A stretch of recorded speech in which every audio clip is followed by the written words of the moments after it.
तो प्रेस वालों ने जब इंटरव्यू तो सुना होगा आप लोगों ने, तो पहला प्रश्न पूछा, आप राम को भगवान मानते हो, देवता मानते हो, मानव मानते हो, मनुष्य मानते हो, क्या मानते हो?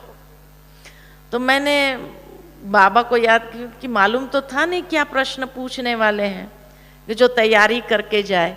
तो जब ये पूछा कि आप भगवान मानते हैं, देवता मानते हैं, मनुष्य मानते हैं, मैंने कहा तीनों ही मानते हैं, क्योंकि उन्होंने परमात्मा नहीं पूछा।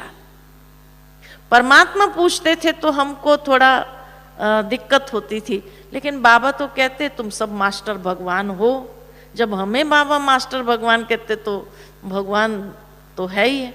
तो मैंने कहा वो भगवान भी है। बोले कैसे? तो याद आया मुझे कि भ माना भूमि, ग माना गगन, व माना वायु, अ माना आकाश और न माना नीर। तो जिसने पांचों तत्व को जीता हो, जो प्रकृति जीत हो, वो भगवान है। फिर कहा कि देव है क्योंकि दैवी गुणों से संपन्न है, दिव्यता संपन्न है, इसलिए देवता भी है। और मनुष्य रूप में जन्म लेकर के मनुष्य को सिखाना चाहा कि जीवन कैसे जीना चाहिए, तो मनुष्य भी है। तो तीनों ही है। तो बड़ा खुश हो गया वो।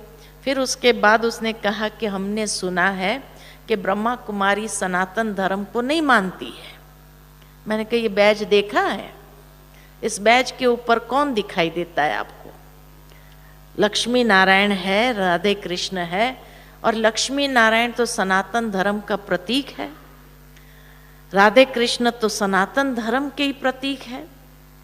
तो हमारे जैसा सनातन धर्म वाला कोई नहीं है, क्योंकि हम ये अंदर में मानते हैं कि नर ऐसी करनी करे जो नर नारायण बने, नारी ऐसी करनी करे जो श्री लक्ष्मी बने।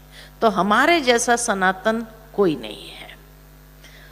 फिर तीसरा कहा कि हमने सुना कि ब्रह्मा कुमारियां जो है अविवाहित रहती है, वो शादी नहीं करती है। मैंने कहा किसने कहा? आपको सारी रॉन्ग इन्फॉर्मेशन है। हम सब शादीशुदा है। वो मेरे तरफ देखता रहा, कैसे क्या बोल रही है बहन जी? तो कहा कि मैंने कहा हम तो सब शादीशुदा है। कहा कैसे? मैंने कहा लोग पति को परमेश्वर मानते, हम परमेश्वर को पति मानते हैं। बाबा उस समय ऐसी टचिंग कराता है, मैंने देखा।